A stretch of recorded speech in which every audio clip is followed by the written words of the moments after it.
Today's speaker is Ms. Krisan Mitchell. She is with Coldwell Banker All-American. She deals with residential real estate. She has been in this business for 15 years.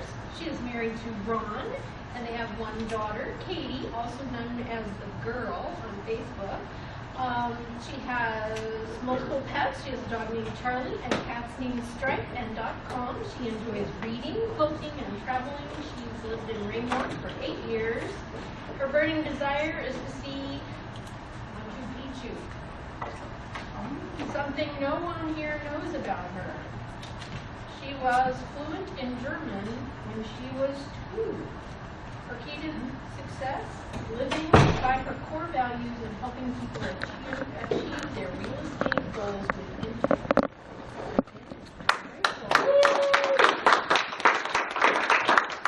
I learned a couple of important life lessons. First off, don't try new technology the night before presentation. And then try not to stress about it. So this is me not stressing. I'm going to start with a look back. A couple of interesting things about the real estate industry, and then moving forward about how I make money, how I support my family, how I make my margin. So cross your fingers. Oh, it's cool. In 1913, a couple of interesting things happened. Richard Nixon was born, Gerald Ford was born, Rosa Parks, Jesse Owens. The 16th Amendment was ratified, allowing Congress to levy income tax. Yay. President Woodrow Wilson signed the Owen Glass Act, creating the Federal Reserve System. That was pretty important. And in 1913 is when the Realtor Code of Ethics was adopted.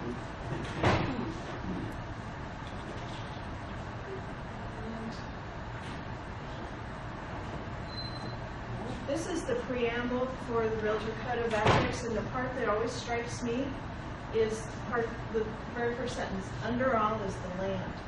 It goes on to talk about, upon its wise utilization and widely allocated ownership, depend the survival and growth of free institutions and of our civilization. Realtors should recognize that the interests of the nation and its citizens require the highest and best use of the land and the widest distribution of land ownership. They require the creation of adequate housing, the building of functioning cities, the development of productive industries and farms, and the preservation of a healthful environment. Many of us in the room derive our income from these concepts. So I just kind of like that big picture thing.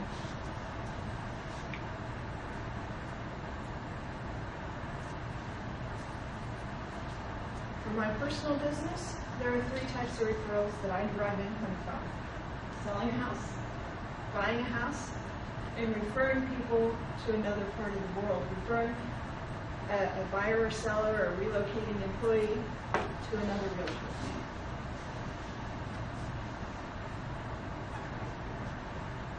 First, look at selling a house. Now I know not to use dark backgrounds. It's not just sticking a sign in the yard. The first step is pre-marketing, analyzing the market, going over the questions, looking at the paperwork, determining the value of a house. There's many values for houses. There's sentimental value. This is where we mark John's old growth. Yeah. There's how much I owe. Buyers don't care how much you owe or how much the seller needs. Developing a marketing plan to reach the most people possible. It's unlikely that the realtor whose sign is in your yard is going to be the one that brings the buyer in. That's what we all hope and pray for. Happens maybe 12% of the time nationwide. My job is to cast that net and inform the other buyers and the buyer's agents about the house. Negotiating, protecting the seller's best interest. And it's not all about price. We negotiate things like inspection repairs, time frames, when do you get possession, when do we turn off the electricity, all those things. Actually, part of our negotiations is now how much does the propane tank have left in it, because that has to be prorated, because the buyer gives the seller credit. So there's a lot of little details. And then going to closing, where I'm part problem solver, doomsayer, this could happen. I have one seller now that says, what else could happen? What else can happen? So I have to know. Just so when it does happen, they know about it. When it doesn't happen, I look like a hero. In trying to keep all those spinning parts moving towards a successful closing. This house is my new listing in Peculiar. It's a bank foreclosure. It is priced at $108,500. It's on 220th Street in Quill Run. That's my neighbor. Is it? Mm-hmm. Right across the street. Oh, wow. So you could be my neighbor. you could be Amy's neighbor. That's There you great. This is another listing. It's a 1-bedroom, 1-bath condo on the plaza. This is at 144, 24-hour security. It is right by just south of St. Luke's Hospital. And very updated crown molding granite kitchen. This is an interesting one. It's coming soon. It's in Blue Springs, 4 bedrooms, 2.5 baths, finished basement, 2 kitchens, raccoons. And this is a crummy picture. Back here, it's a little raccoon that lived there and didn't survive. So, yeah, and it's a bank foreclosure.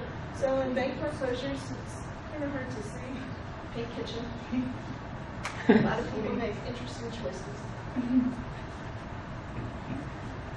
Second part is buying a house. It's more than looking at just a bunch of pretty houses. Do the initial buyer interviews, try and get what they want and what they need in a house. Try to separate out in their mind the difference between wants and needs, and try and make all of that align with their budget. And make sure that they're pre-approved with a reputable bank like Pulaski Home Lending with Debbie. Then we do go look at houses. I've recently spent probably close to 30 hours showing houses up north. Haven't found one. So continuing that process, and then it goes into the negotiation. It goes finding the house, that's the best part. And then again, keeping all those spinning wheels moving to get to closing. And to be able to say, here is your keys, Ryan. Congratulations. That's the best part.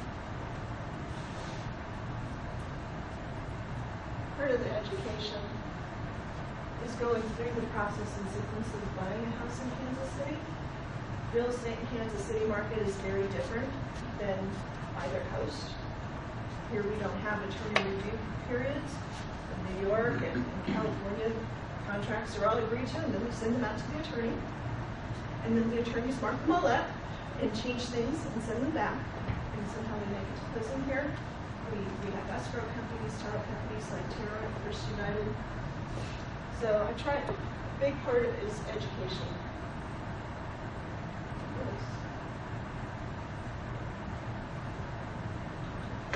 So it's more than just jumping in the car. This is a listing in Raymore, 3 bedrooms, 2.5 baths at 139 in the Foxhaven subdivision of Roberta. Great schools, good family neighborhood. And then the third part is helping people move into neighborhoods worldwide, helping them find an agent. Coldwell Banker, we have a global presence.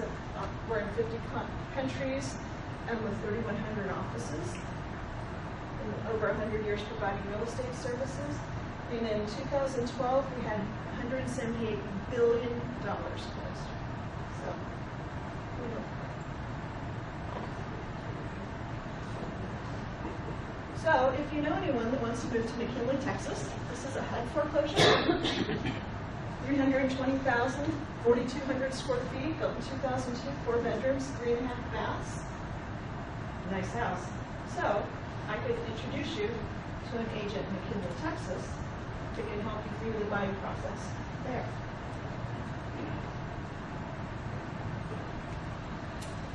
So a large part of my success depends on your referrals, I receive. My core value statement, always live by the Get by Giving philosophy that goes right along with the Giver's Gain philosophy. To make my clients' goal my #1 goal, live up to my standards despite temptation to lower them.